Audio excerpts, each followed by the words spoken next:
Welcome back to another video. Today we got the Lakers versus Suns games that happened last night. And mind you, there's no Bron playing, there's no Chris Paul playing, and there's no Cam Johnson playing. But there's still good basketball that's going on, and there's still some stuff I want to show you. So let's get straight to it. But first though, first thing I noticed, AD looks in good shape. AD looks a little slimmed down. It seems like he's got himself in good basketball shape, and that seems probably why he's playing so good.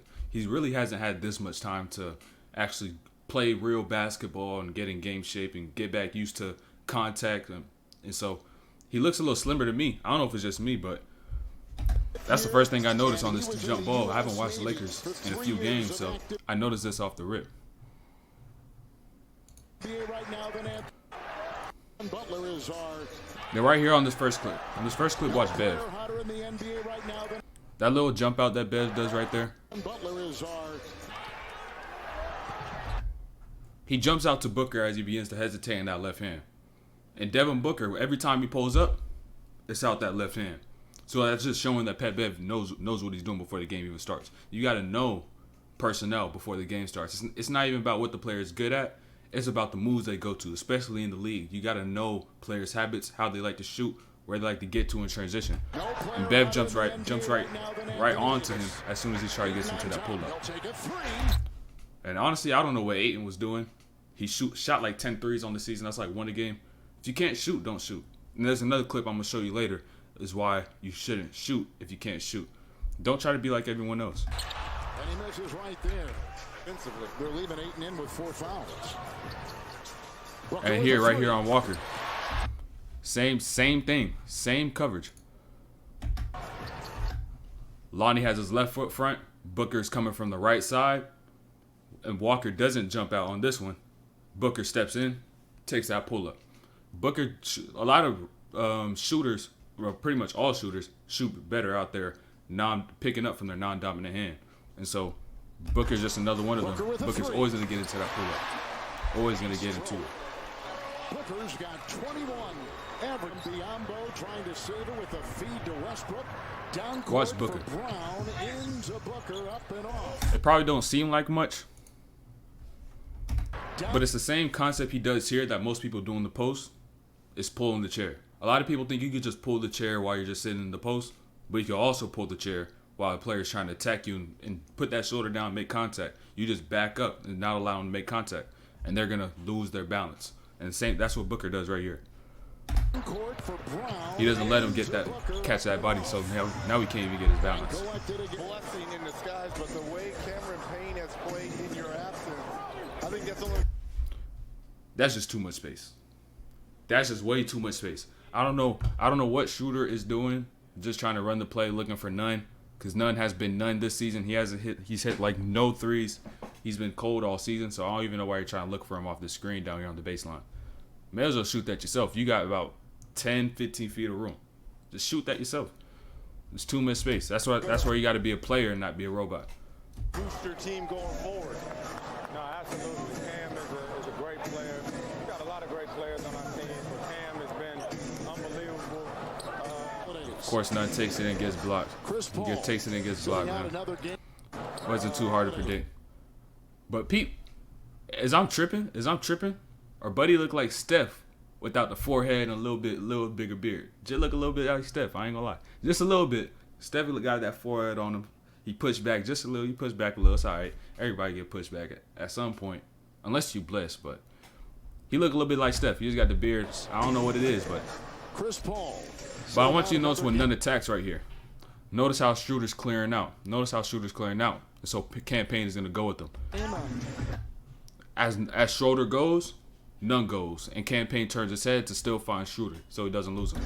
And so that takes away that help defender that will be able to stop none on this drive. Now I don't know if none timed this and was looking at this the whole time, but that's something that you could do. You could do in games, and you could notice yourself to wait for someone to clear out, and then you attack.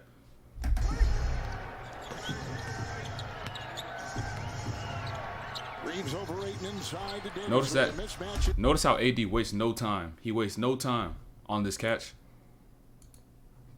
Getting straight to the point. He just gets straight to the point. He doesn't catch the ball and bring it down and pump fake and some more stuff. He catches the ball high and is able to just go straight up with it as a lob. If you're a big and you get these high passes, don't even try to bring the ball down. Because the second you bring the ball down, guards going to come over, hit that right at your hands. Unless you're lucky, unless you keep it in the right spots. But just play it safe every time. Just keep the ball high, finish it high, especially if you got smaller players. It's going to help a lot. You're going to get way less turnovers, easy layups. And when you're practicing your layups too, make sure you catch the ball, you work on these shots. It's not like a regular layup. You can just wind it up. You got to be here, have a good touch.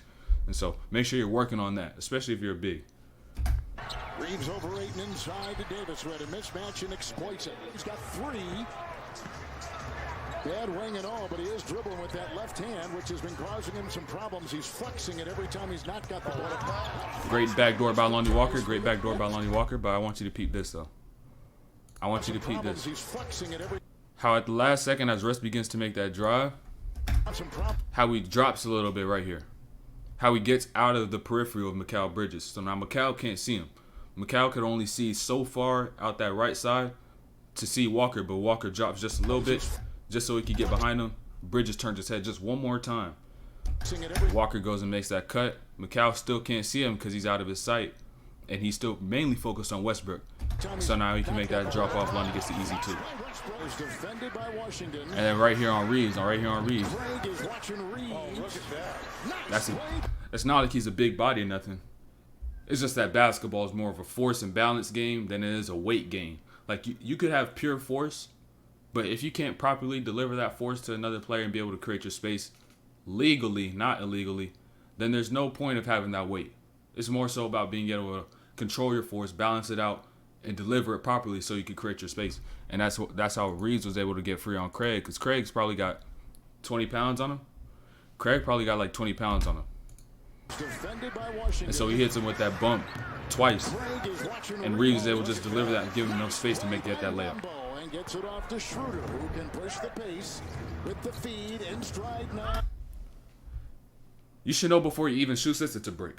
It's a break, straight up, it's a break. I don't even need to close out. If I'm campaigning, I'm turning around. Like Nurkic did to AD, I'm just turning around.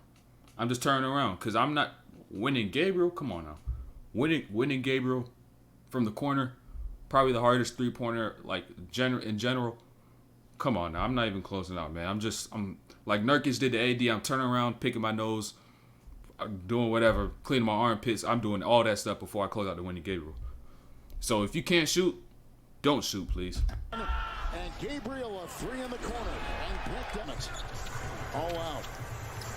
Booker curls. Trying to scoop it. Notice where AD put his hands right here on this contest on this layup by D Book. He gets one hand high. Let me freeze it right on the spot. One hand is high to get the shot.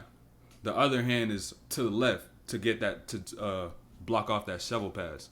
And so literally just with that left, by having one hand high to get that block, another hand here, he takes away 2 options in one jump. And so that's something you could do as any player coming over. Because if you come over, they're always going to try to get that shovel pass to that big who's down below. If you're playing that short corner.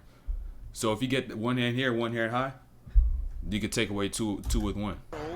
And it's never going to be a bounce pass. It's always going to be straight to their chest. So if you don't got to worry about that ball going low most times.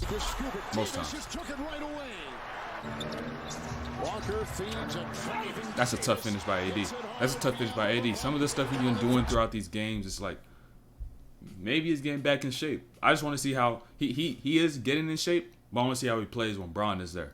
When Braun is there, it's a different story because sometimes the ball gets a little stagnant. The rhythm of the offense and the flow gets off a little bit. So I want to see how Braun is able to come back and how they play. He should be playing Sunday too. So, but Biyombo tripping. The thing is, when Biyombo did this, I felt exactly what he did. Like, you just caught. It seemed Brown just baited. He baited him crazy. Brown just baited him crazy. He stepped right here and just went right back. And so Biyombo's about to make that pass, but as he was about to make that pass, he seen Brown leave, and then by the time he already took like 2-3 steps, and it was a travel. He took like 6 steps, bro. He tripping. I was wondering if they were going to call it. He tripping. Got the Lakers bench climbing over there, bro. That's crazy. Why'd he stop? Why'd he stop though? I don't get it. I seen this. I was just like, what is he going on? Healthy and Like he froze or something? Like he NPC just froze? Like he had a malfunction, an error or something? I don't know why he just stopped. I don't know. I thought he would run the play, but he just stopped. Consistently, we'll be okay. All right, AD gets called for this moving screen. But this moving screen, like I was saying in the last video, it's a two-man game, and on this one, it's not Davis's fault. It's Walker's fault. AD's not even set yet. He's not even on his feet right now. He's not set completely. And so Walker's already going. He's already sprinting. He's already trying to go right and then try to set up that screen. But AD's not set. You got to wait for him to get set. And so Walker goes. So since Walker's moving, his defender's going to be moving. Of course, he's got to stay in between him and the rim. And so AD's not even set. AD's going to step up. The defender's already moving. And they're going to call a moving screen. All because AD wasn't able to get set because Walker went too early. And so you've got to be patient and wait for your big to come set that screen. And then you go ahead and set that up. But if you're going to set it up, if they're coming safe, like in that play, for instance. If AD's coming from the middle, you want to work him towards that left side. You want to work him towards that left side so then you get more space and you'll be able to bump and create your angle to get over that screen and get middle. Because now you see this little action over here with Pat Bev, Austin Reeves, Alfred Reeves coming high. And so if you get middle, able to suck the defense in right over here, you have Reeves on that side. You have Pat Bev over here. I don't know how much I trust that, but you got Pat Bev right there. So he's got to set him up going left instead of trying to set him up going right to where the screen is coming from. There's an offensive foul. And one thing, Darvin Ham, he gave it a title. When Russ comes in with the second unit, he said... A lot of tip passes. Good activity here by Phoenix. But after all this activity, all these deflections, Russ sees that they're very active. And so instead of trying to rifle the pass in like they've been doing the whole possession, Russ goes down the baseline, draws all the help, and make him think that he's going to go up. So then now he could just set that up and give it an AD down and get the easy two. So you just use the help. When you see defense is very active, just get the defense to act in a way where you can set someone else up like Russ does here. Pat Bev. Playing two with one. 2-on-1. And gets the stop. He got the stop on that play. They ain't get the rebound, but he got the stop. But I want you to notice how he played it though.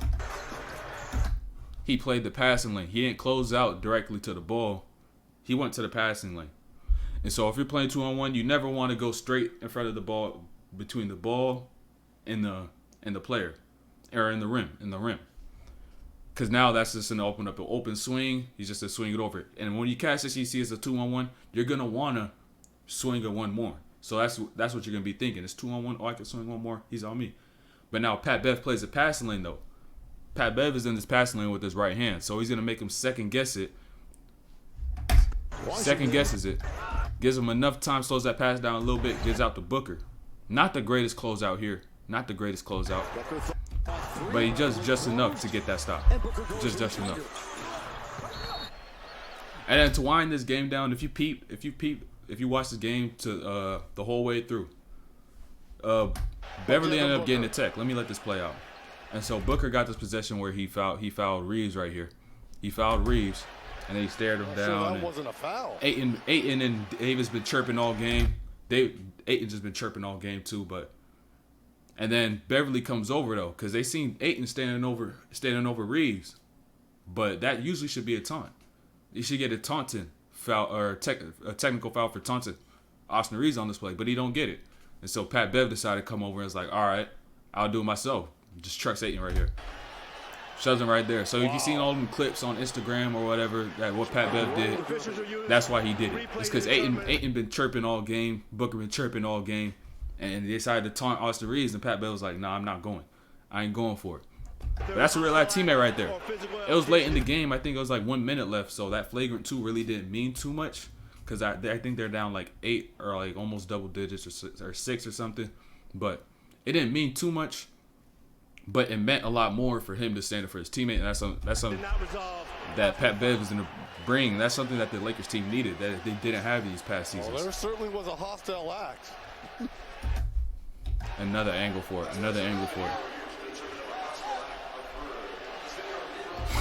Watch Bron. Bron just watches him. Bron just watches him fall to the floor. But also though, like Ayton, why are you picking on Austin Reeves though? Why Austin Reeves? Like you could say he's the worst person in the lineup. Dude's undrafted. He's not even your matchup. But you picking on Austin Reeves. You're over here taunting Austin Reeves like he did something. Austin Reeves I feel like Austin Reeves just chilling. I don't even think he'd be chirping.